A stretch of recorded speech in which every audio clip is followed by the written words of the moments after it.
मेरे प्यारे विद्यार्थियों, आइए आज हम चर्चा करते हैं व्यंजन वर्ण के बारे में। इससे पहले हमने स्वर वर्ण के बारे में अच्छे तरीके से बता रखा है, अतः स्वर वर्ण को नहीं बता रही हूँ। यहाँ पर मैं केवल व्यंजन वर्ण को बता रही हूँ। सामान्य रूप से जानते हुए चलें कि वर्ण के दो प्रकार होते हैं, स्वर वर्ण और व्यंजन वर्ण।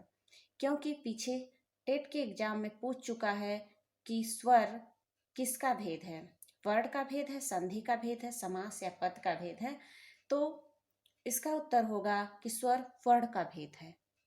अतः जानते हुए चलें कि वर्ण दो प्रकार का होता है, एक स्वर वर्ण और एक व्यंजन वर्ण। तो आगे हम देखते हैं कि व्यंजन क्या होता है। व्यंजन वह होता है जिसके उच्चारण में किसी न किसी स्वर की सहायता लेनी पड़ती है। बिना किसी स्वर की सहायता से व्यंजन नहीं बोला जा सकता, व्यंजन वर्ण नहीं बोला जा सकता, अर्थात व्यंजन स्वतंत्र नहीं होता है, इसके साथ स्वर हमेशा जुड़ा होता है। क्योंकि व्यंजन वर्ण के उच्चारण में मुख से हवा अबाध गति से नहीं निकल पाती है यदि उसके साथ स्वर न जुड़ा हो तो। यदि व्यंजन के साथ स्वर नहीं जुड़ा हो तो व्यंजन का उच्चारण करते समय हवा अबाध गति से नहीं निकल पाती, अर्थात बाधित हो जाती है। जैसे पक्का को अगर हम आधा क पहले के क ऐसे यदि बोले तो नहीं बोल पाएंगे जब तक उसमें हम अ नहीं जोड़ेंगे। जैसे यदि क है तो यह स्वतंत्र नहीं है, क में अ जुड़ा हुआ है, यदि हम अ को हटा दें तो क हलंत हो जाएगा, यानी आधा क हो जाएगा। जब इसमें अ जोड़ते हैं तब जाकर पूरा क बनता है।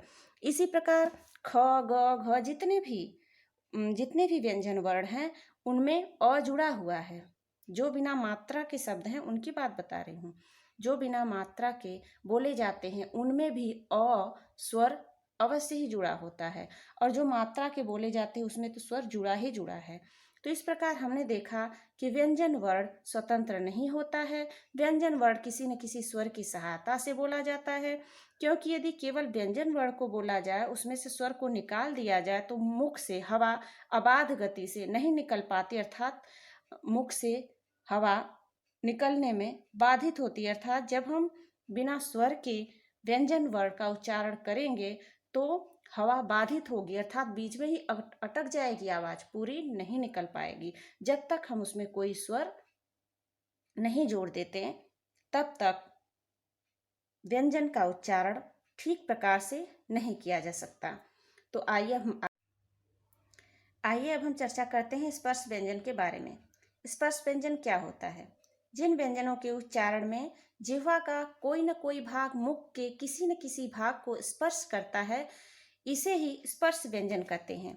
और इसी स्पर्श व्यंजन को वर्गीय व्यंजन भी कहा जाता है, यानी स्पर्श व्यंजन को वर्गीय व्यंजन भी कहा जाता है। यदि एग्जाम में पूछ दे कि निम्न में से वर्गीय व्यंजन कौन सा है, क दे दे, उसके बाद छ त्र ज्ञ दे दे, य र ल दे दे, मतलब कोई भी 3 वर्ड दे दिया जाए और एक स्पर्श व्यंजन रख दिया जाए और पूछा जाए उसमें से कि निम्न में से वर्गीय व्यंजन कौन सा है, तो उसे हम समझ जाएंगे, जान जाएंगे और सही टिक करके आएंगे। इसलिए जानते हुए चलें कि स्पर्श व्यंजन को ही वर्गीय व्यंजन कहते हैं। और स्पर्श व्यंजन वो होता है, स्पर्श का मतलब ही होता है टच करना, छूना।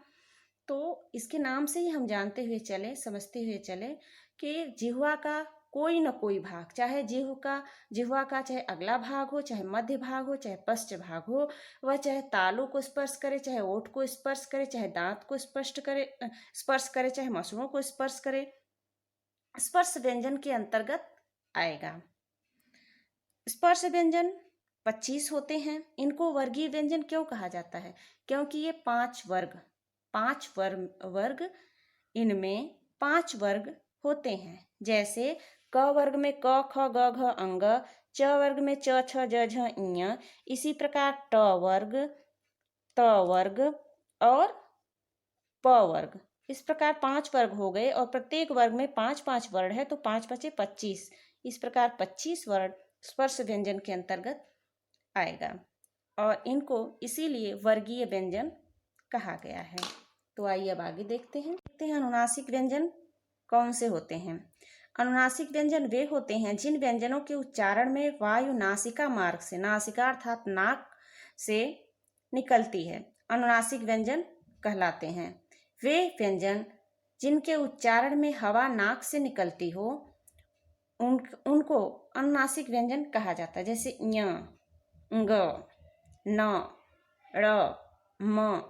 इसको बोलते समय महसूस करो तो समझ में आएगा कि हवा नाक से निकल रही। बिना नाक की सहायता से अनुनासिक वर्ण नहीं बोले जाते हैं।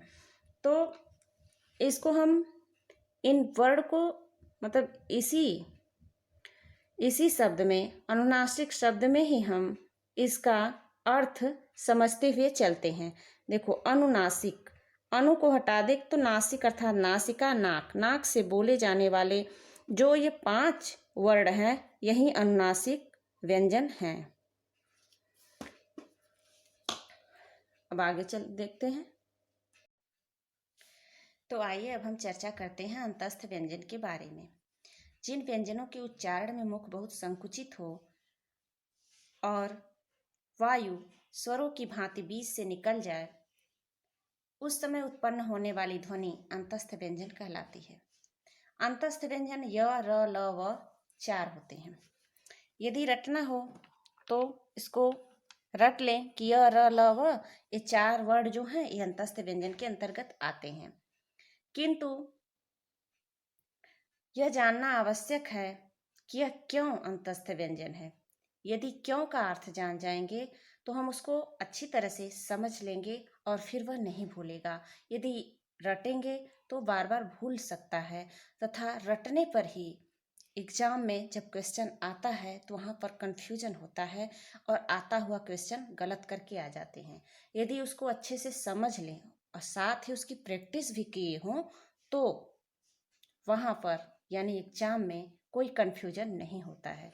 तो आइए यहाँ पर देखते हैं कि य, र, ल, व ये 4 वर्ण ऐसे वर्ण हैं कि इनका उच्चारण करते समय मुख संकुचित अर्थात सिकुड़ जाता है, अर्थात थोड़ा सा ही मुंह खोलने पर इसका उच्चारण किया जा सकता है। और इसका उच्चारण करने पर चूंकि मुंह थोड़ा सा खुला हुआ है, संकुचित है, सिकुड़ा है, फिर भी वायु जिस प्रकार से स्वरों का उच्चारण करते समय वायु बीच से निकल जा रही थी, जैसे अ, आ, ई, इसमें बीच से वायु अर्थात हवा निकल रही थी, वैसे ही य, र, ल, व के उच्चारण में भी बीच से हवा निकल जा रही है। अर्थात मुख संकुचित होने के बाद भी यह निर्बाध गति से इसका उच्चारण य, र, ल, व का उच्चारण किया जा सकता है। अतः इसको अर्ध स्वर भी कहते हैं। इन व्यंजन को अर्ध स्वर भी कहते हैं, अर्थात आधा स्वर आधा व्यंजन ऐसा भी कहा जा सकता है। तो आइए आगे। तो अगला व्यंजन है ऊष्म व्यंजन। ऊष्म जैसा कि नाम से ही प्रतीत होता है, ऊष्म अर्थात गर्म।